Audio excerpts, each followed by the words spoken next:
Hi friends, అందరికీ నమస్కారం. నేను ఈరోజు అసలైన పాతకాలం వంటతో వచ్చానండి. పితికి పప్పు కూర ఎలా చేయాలో చూపిస్తాను. మా సైడ్ ఇవి అనపకాయలు అంటామండి. వీటిని ఒలిచి గింజలు తీసుకుని ఒక 5-6 గంటలు నానబెట్టుకోవాలి. అలా నానబెట్టుకున్న గింజల్ని ఒకసారి ఇలా పితికితే ఈ పప్పు బయటకు వస్తుందండి. ఆ పొట్టంతా పోయి పితికి పప్పు రెడీ చేసి పెట్టుకోవాలి. ఇలా గింజను తీసుకుని ఇలా పితికినామంటే లోపల పప్పు బయటకు వస్తుందండి. చక్కగా ఆ పితికి పప్పు చిన్న ముత్యాలలాగా ఉంటాయి కదండి. చూడండి ఎంత బాగున్నాయో. వాటిని కూర చేస్తే కూర కూడా చాలా టేస్టీగా ఉంటుందండి. దోశలోకి, ఇడ్లీలోకి, అన్నంలోకి ఎందులోకైనా తినొచ్చు. ఈ పొట్టుని మనం మొక్కల్లో వేసుకుంటే చాలా బలమండి. అలాగే పశువులకు కూడా పెట్టేవాళ్ళు. పశువులు చాలా ఇష్టంగా తినేవి. ఈ పప్పుల్ని ఒకసారి కడిగి ఒక పాత్రలోకి వేసుకుంటున్నాను. చక్కగా ముత్యాలలాగా జారుతాయండి అవి. ఎంత బాగున్నాయి చూడండి.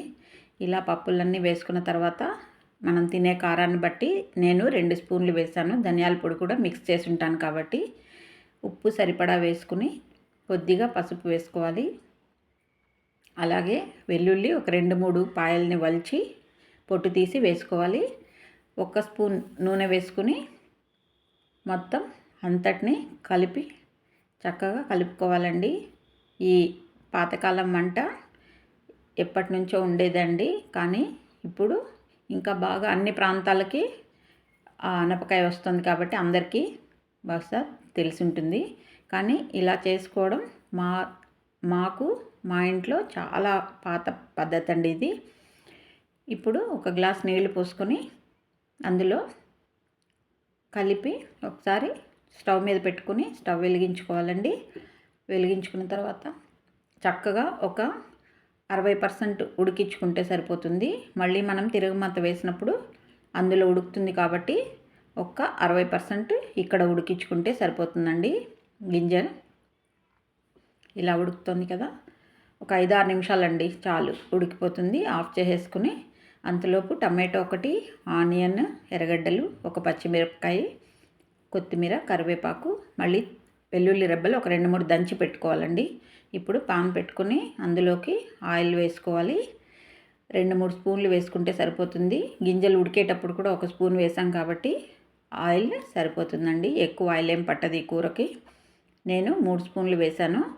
అందులో 1 స్పూన్ వేసాను. 4 స్పూన్ల ఆయిల్ అండి. అందులోకి ఆవాలు, జీలకర్ర వేసుకుని ఉల్లిపాయలు వేసుకోవాలి.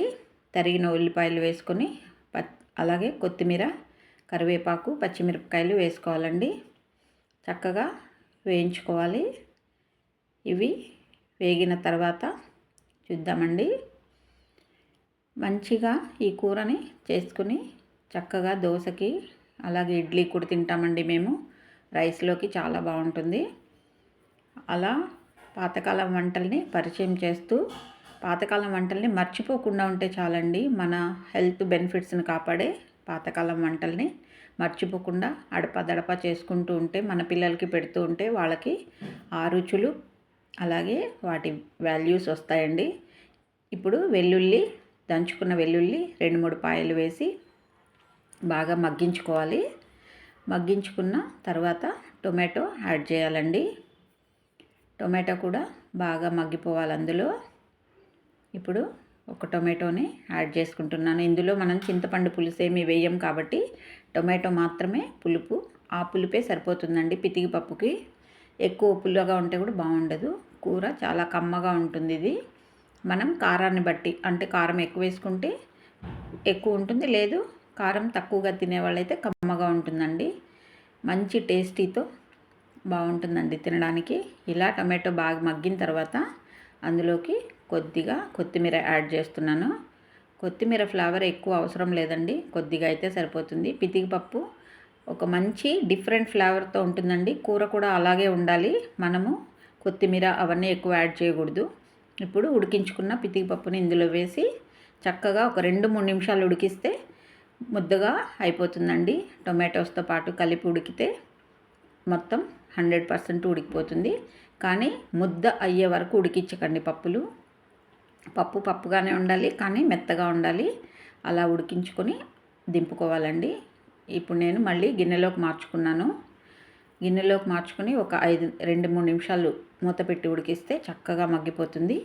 ఈ కూరని అన్నంతో కానీ దోశలతో కానీ తింటే చాలా టేస్టీగా ఉంటుందండి. నా ఛానల్ కనుక నచ్చినట్లయితే సబ్స్క్రైబ్ చేసి, లైక్ చేసి, షేర్ చేయండి. థ్యాంక్ యూ ఫర్ వాచింగ్ అండి. Thank you.